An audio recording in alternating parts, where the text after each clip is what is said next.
Welcome. I'm Mr. B, Brian Weniger. This presentation is on classroom management for a diverse environment. Whether you are an experienced educator, novice, or aspiring teacher to be like me, this presentation is full of strategies and techniques for classroom management in our diverse world of teaching students of all backgrounds and age groups. I'm presenting information from two articles that came from two different journals, the Urban Education Journal and the Journal of Teachers Education. In addition, I will mix in some more info and strategies from a few websites and a teacher blog. Stick around for the entire thing because I cut the fat out of it to serve you the meat and potatoes. It's a hearty plate full of ways to find success in a classroom you might find yourself teaching in today, tomorrow, next week, or sometime in your career. The first bit of information I have for you is from the Journal of Urban Education, and the title of this article was called Classroom Management in Diverse Classrooms. Their first point was understanding equity and equality. Teachers need to understand the difference between these two. They decide if they will incorporate the same management strategy for all students or adapt and respond to students based on the actual situation. The next point they want to bring up is understanding power structures among students. Teachers understand that there are power structures among the students. Teachers recruit popular students to embrace the vision of learning and engagement in the classroom to get other students engaged. Next, they talked about immersion into students' life worlds. The teachers attempt to understand what it means to live in the world of their students through music, sports, film, popular culture. They incorporate this knowledge and understanding into their classroom management practices. Then they talked about understanding the self in relation to others. Teachers need to understand points of intersection and convergence between their students, particularly as these similarities and differences exist related to race, ethnicity, socioeconomic status, and gender. They use this knowledge to build and sustain relationships in the classroom. Then they talked about granting students entry into their worlds. Teachers here allow students to learn things about them and make connections to demonstrate the commonalities that exist between students and teachers. They share their stories with their students and allow students to share them with the build community. Lastly, we talked about conceiving school as a community with family members. Teachers conceive school as a community that is established by all those in the environment. Teachers allow students to have voice and perspectives in how the community will be defined, and then respect and care about those in the community as if they were all family members. This last one kind of goes along with an idea that family members manage themselves and each other. There are opinions and statistics to imply that too many students are written up or given often referrals, when those incidents should have been just handled through responsive classroom management. In one study, nearly 40% of all students in a middle school received at least one office referral in a year. Many of those could have been handled better by the teacher. Let's look at how teachers can build relationships with students to manage their diverse classrooms and avoid those write-ups. So the article goes on to give two stories, two different teachers, but similar in many other ways. You had Mr. Hall and Mr. Jackson. They were two newer urban teachers, both with less than 10 years experience as full-time teachers. Mr. Hall is a white science teacher who is most often dressed casually in a polo shirt and jeans, while Mr. Jackson, a black science and math teacher, often had on tie, sometimes jacket. In Mr. Jackson's words, he said, teachers should dress for where they are going, not necessarily where they are currently.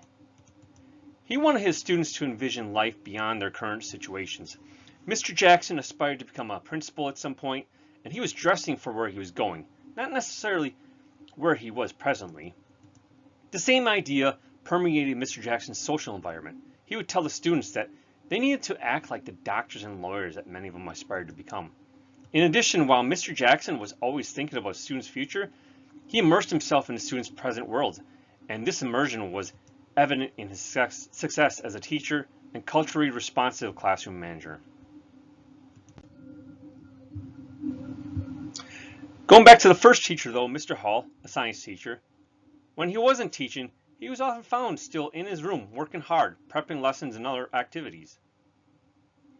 He explained students were less likely to learn from the teacher or become engaged in learning opportunities in the classroom if they felt that they did not know the teacher and if they did not feel their teacher knew them as students with multiple and varied identities.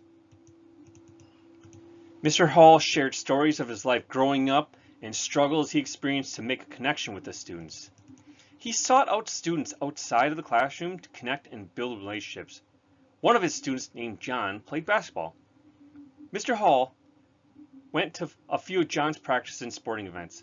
On occasion, he could be found in the gym shooting hoops and playing one-on-one with John after his class or after school. John started making more efforts in class, and by the end of the year, John had gone from a C student to an A student. Overall, Mr. Hall believed in family and making his classroom feel like a family, and that's what you saw when you were around him. Mr. Jackson, on the other hand, he loved music. It was often found to be playing softly in his science or math class. He encouraged students to use their time wisely and to be on time for class every day.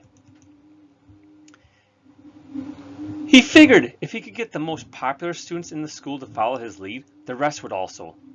So he would make an effort to connect with those students in school who are amongst the most popular in crowd.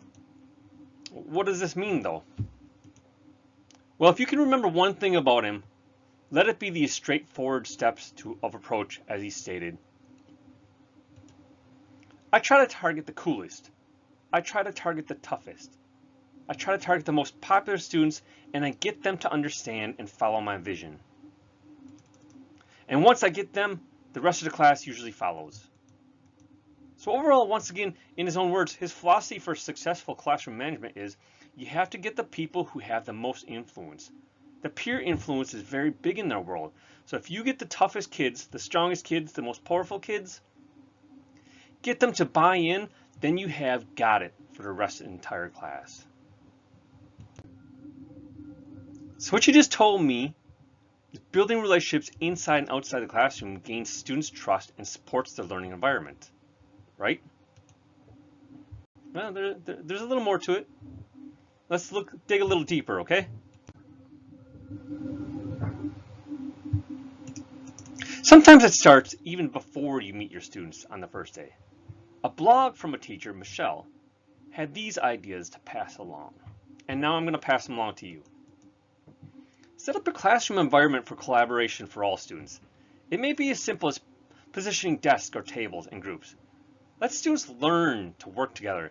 Since this is an important life skill, they will need it in the workplace someday anyway, right? So start them young.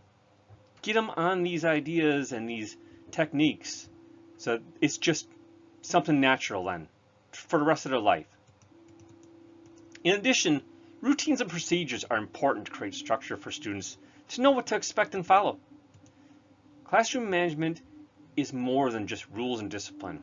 It's decorations, displays, the classroom arrangement, routines and procedures, which all have essential parts of successfully managing a diverse classroom.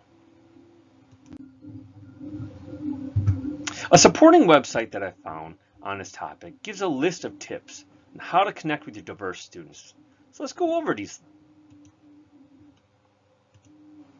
First off, to give establishing a caring and believing environment. Then we got get to know each student's name. It's so important. Every name is unique and has its own story. Determine what each student is interested in. Survey students to learn about family and daily practices. Identify students' learning styles. Allow students to tell their story. and build lessons based on information about the students in your class. I once heard an idea to gather personal information, likes and hobby interests from your students early. Maybe the first week of class, you could do a poll or a questionnaire, a survey, or just big conversation and see what students talk about, what they're excited about.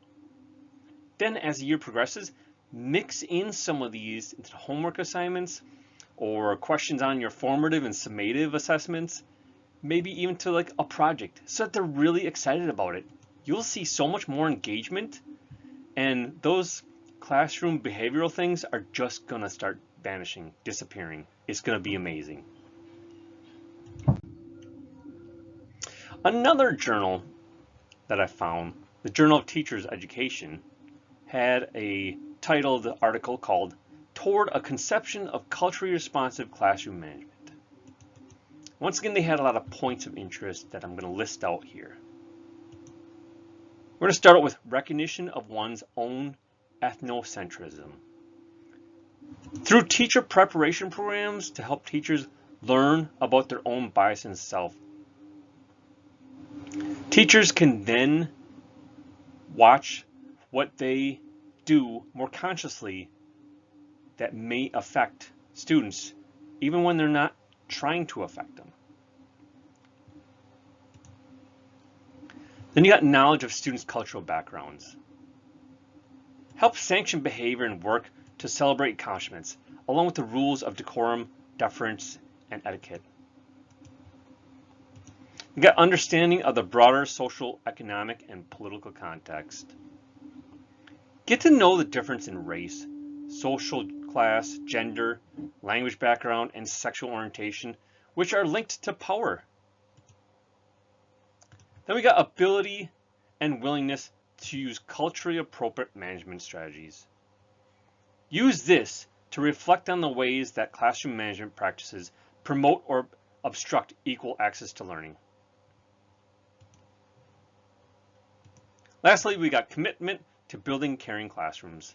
Ultimate purpose is for teachers to create caring and nurturing relationships with students grounded in cooperation, collaboration, and reciprocity rather than the current teaching controlling student compliance patterns. Overall, believe that the goal of classroom management is to create an environment in which students behave appropriately, not out of fear of punishment or desire for reward, but instead for a sense of personal responsibility.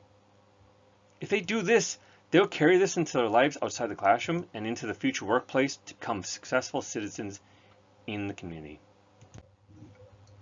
So stepping back, what's the big picture? Let's find out. Come along. Big picture to encourage a culture of diversity in your school. This came from a website called Prodigy Game, where you can find a lot of apps and tools for your students, but also has a lot of ideas and strategies for teachers in the schools themselves. And start out with reevaluate your teaching methods. Make certain it is culturally inclusive. And get to know your students, like I talked about before, knowing their name, who they are. Be willing to address inequality. Don't brush things aside. Have those tough conversations. Connect with family and communities. It's more than just the students in your classroom. Get to know their family and the community around the school. Get everyone on board with your philosophies. Then meet diverse learning needs. There's no one-size-fits-all approach, okay? And also then for administration, hire diversity and support professional development. So what'd you learn from this all? Success can be achieved when teaching students of diverse backgrounds, and it takes relentless effort, passion, and conscious actions by all involved.